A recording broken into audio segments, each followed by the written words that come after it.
Good morning and thanks for joining us. I'm Madison Carmouche. We are at 5:30 this Friday morning and today is December 6th. Let's check in with meteorologist Megan Dusmall for a look at your forecast this morning. Megan, it is a cold Friday morning, but maybe we've got something better in the future? We do, in fact, have some good news as you're heading into your weekend. But starting off today, we have good news in terms of no rain and no snow, so even better. But we do still have those cold temperatures. And as you walk outside the door this morning, expect the low to mid-teens with the feels like even colder this morning. But we will be warming up into those highs, although it feels weird saying warm when we're only getting into the low to mid 30s, but it is definitely a change from the teens that you'll be seeing in the next couple of hours. But as we're looking at that satellite and radar this morning, we're really just looking at clouds on the westerly counties of our area that will continue to move out of our region, leaving the nice sunny skies as you're heading into the afternoon hours for today. And as you're looking at that next 12-hour forecast, there you can see those high temperature in the low 30s at that freezing mark. And you can see the temperatures warm up ever so slowly as you're going through your day with the sunny skies throughout. Madison. All right, Megan, thank you. A Pike County grand jury indicted a man on several charges. Alex Uhas was charged with the murder of his mother, Paulette Mullins, in October. WYMT's Chandler Wilcox takes a closer look at the indictment. Alex Uhas was indicted on 1 count of murder, 2 counts of terroristic threatening, and 1 count of assault. Now, the terroristic threatening 3rd degree and the assault 3rd degree are misdemeanors. The murder charge is a capital offense. Uhas is accused of murdering his mother, Paulette Mullins, at a home on Old Wagner Station Road. Police said they were in a standoff lasting several hours with Uhas before he was arrested.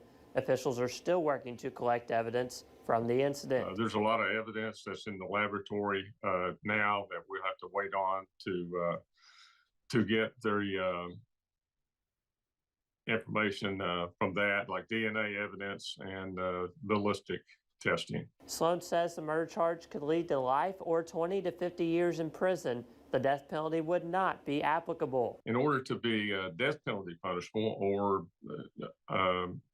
life without the possibility of parole for 25 years, there has to be enhancements, and such as in a burglary or something like that. Uhas will next appear in Pike County Circuit Court for an arraignment. A date for the appearance has not yet been set. In Pike County, Chandler Wilcox, WYMT Mountain News.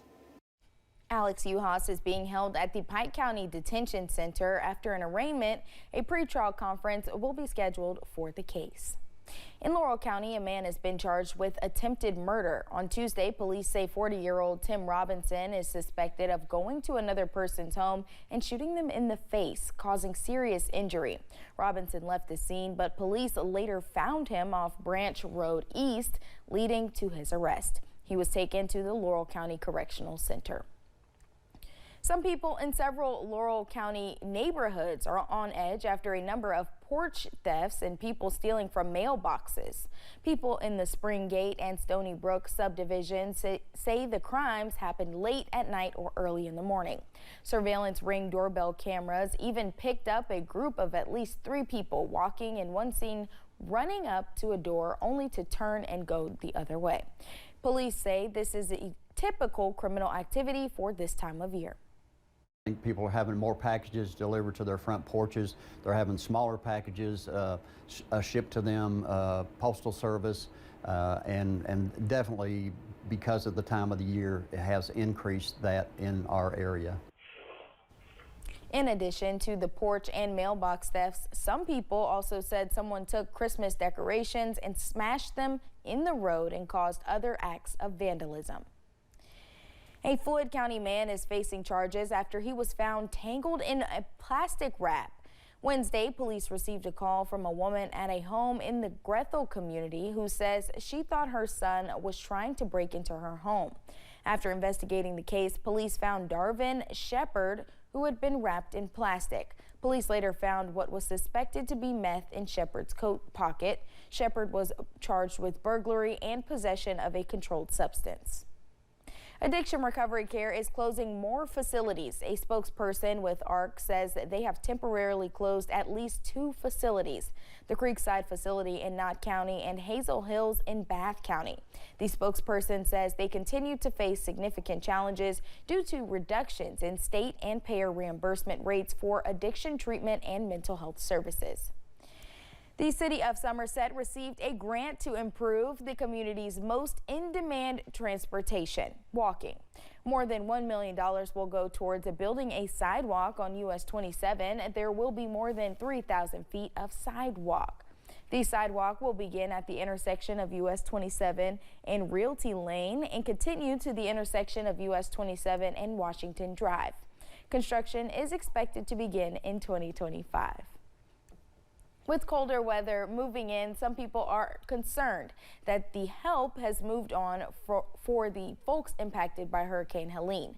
WYMT's Buddy Forbes shares how a partnership in Prestonsburg hopes to send care and comfort to those in need. The hurt of Hurricane Helene continues to impact families as the winter weather moves in and the holidays come and go. You think about them not even having Christmas, that's pretty sad. But a mission in Floyd County hopes to provide a little warmth to those in need, accepting donations for the hardest hit areas of North Carolina. You can't lay in a field in a tent and it below 30? Mercy me, we can't turn our back on our people. And if they're not, the government won't do it, we'll do it. Paula Goebel, a community advocate, says she approached the city of Prestonsburg about a partnership, asking them to help collect donations to take to their neighbors in need before Christmas, with a call to the public, inviting them to drop off new coats and other winter wear at City Hall. Oh, hi, brother. Look at this. Hey, day one. And within hours, donations and drivers began pouring in to help out. Everybody wants to give and help. It's so beautiful.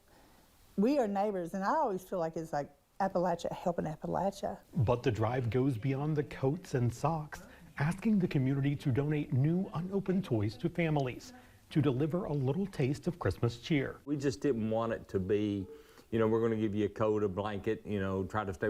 We knew that some of these families are suffering financially. Of course, they've lost their belongings, and they're worried about their kids, especially the younger kids who you know, want to see Santa, want to be a part of the Christmas spirit. Goebel says she planned to do what she could on her own, but joining forces with the city means blessing more families by finding partners in the impacted areas to see where the needs are most prevalent. It was like God spoke to me, and he said, this is your turn, and you go do it. You've been taught to do it, and you have to help. Saying those who may not have a home this holiday should still have a little hope. In Floyd County, Buddy Forbes, WYMT Mountain News. New unopened winter weather and toys or baby items can be dropped off at City Hall during business hours or at the Prestonsburg Fire Department if City Hall is closed. Those will be accepted for the next couple of weeks before the Christmas Care Package caravan hits the road. The temperatures outside are getting too cold to bear, but there are many people forced to contend with the frigid temperatures, including construction workers and firefighters. One construction worker says it is important to wear more than one layer and to have heaters. Jeremy Cooper with the Lexington Fire Department says while keeping yourself warm is important, your equipment also needs to work and not freeze up. Anything that has a thread on it, we'll apply antifreeze to. We'll disconnect our hoses, drain the pumps. Basically what we're trying to prevent is any standing water freezing. While working out in the cold can make work a more tedious process, some construction workers say they would rather work out in the cold than in the summer heat. This week, we reported on the death of former state lawmaker Albert Robinson. He was 85 and served many years in both State House and Senate. Here is part of a statement from Senate President Robert Stivers about Robinson's death. Quote, Albert's unwavering commitment to his Christian faith and conservative principles was evident to all who knew him and worked with him. Beyond his legislative and professional accomplishments, which were plentiful, Albert was a friend to many of us. His passion for his faith, family, and community will not be forgotten, end quote. And we now know the funeral arrangements for former Exile band member and Hazard native Bernie Faulkner. Visitation for Faulkner will be on Monday from 10 a.m. until noon at Davidson Baptist Church. The funeral will take place at noon. A private burial will follow in Chavies. Faulkner was 77. Coming up, you can see concerts around the world, but not like them. That's what Kendrick Lamar and SZA are saying on their team up of a lifetime. And the cold front brought much colder weather. I'll have the feels like temperatures coming up.